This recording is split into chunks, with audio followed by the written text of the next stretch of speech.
For a class 11. To have a good time.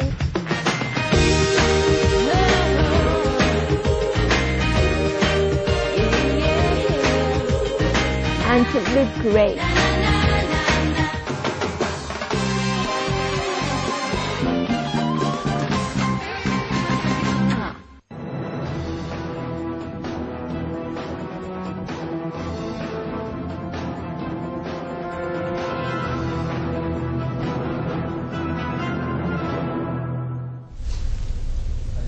Welcome back. You're watching Roundtable. We are with Mr. M.M.Zuhair.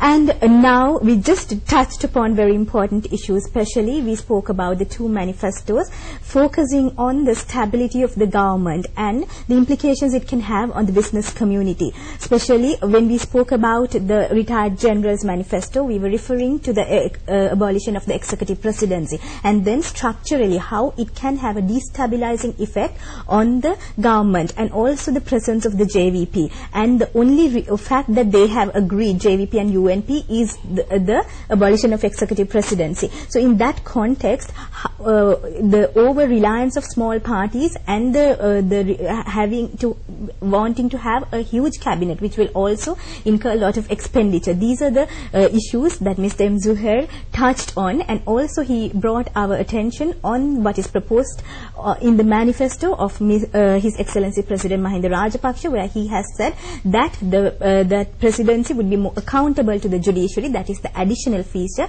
and how it will be a more stable structure in which there can be positive implications for the business community and development. And moving on, Mr. Zuhair, now we just spoke about the reference in the retired general's manifesto about abolition of the executive presidency, but there is no conceptualization of the presidency. And also what comes to our mind with the abolition of the executive presidency is the executive prime ministership. But I don't think we have any clue as to who the prime minister would be. And I think as the people who are going to vote and who's getting ready for an election, we all have the right to sort of know who is going to be in the picture. What are your comments on this? I think that question the leader of the opposition, Mr. Ranil Wickremesinghe, has sought to answer. I will just show you the paper, the Sunday Leader of 20th December 2009, where he says, I hope to be executive prime minister. Ranil says, I hope to be executive prime minister, which means the moment the executive presidency is abolished, you will have an executive prime minister according to Mr. Ranil Wickremesinghe. But Mr. Sarath Fonseka, the candidate, is silent on that. Whether he will appoint the executive prime minister and give that position to Mr. Ranil Wickremesinghe, absolutely no comment by the principal candidate for the opposition, Mr. Sarath Fonseka. Now, there again the JVP comes into the picture. The JVP had been always uncomfortable with the UNP. They had never been able to accept that UNP is their partner in this election. They find it difficult sometimes to accept the fact that Prime Minister could be Mr. Ranil Wickremesinghe. Maybe that in this situation there is nothing to prevent Mr. Sarath Fonseka, who has not announced who the real Prime Minister is going to be. Maybe even Mr. Soman Samarasinha can be appointed. Maybe it's unlikely, but it is possible.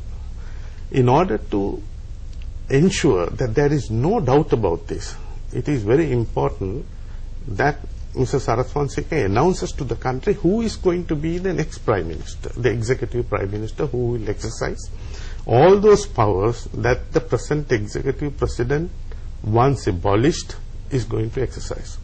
Now, this is a totally, there is a huge question mark around this matter. I believe that Mr. Fonseka is not announcing because he does not want to upset the JVP. He may have made his mind, maybe sometimes even our former Chief Justice, Mr. Sarath Silva, his name is also being mentioned. Whatever it may be, this country is entitled to know before, well ahead of the elections, to whom Mr. Sarath Fonseka, after decapitating himself from the executive presidency, to whom he is going to abdicate this power. Now, in constitutional law, this is not a practical possibility. It is not legally permitted for an executive president who is elected by the people to transfer his powers to another person who is not elected by the entire country as he was elected. Even with a two-thirds majority, in my view, and with a referendum, it is not possible for an executive president to hand over or abdicate his powers to somebody else. Now, even if that is to be done through an amendment to the Constitution, there is a huge process involved. Firstly, the opposition is very unlikely to get that majority, because the present predictions are he will not get more than 1/3 of the votes. So the question of getting 2/3 majority is totally out of the question. Now, even if others support, right, the SLFE position is that they will have the executive presidency, and with certain amendments. Now, it will become an impossibility to bring about this change. First and foremost, it is not democratic exercise for a person to be elected by the will of the people to transfer his powers to another person who is not so elected. It is this is the exercise of your sovereignty, which is your exercise of sovereignty in respect of your franchise, your right to vote, which is a very, very fundamental right. The people of this country has decided on X. X cannot say, I am giving the power to Y. It is not the process. Anyhow, as far as the current president is concerned, he will continue in office. There will not be any break.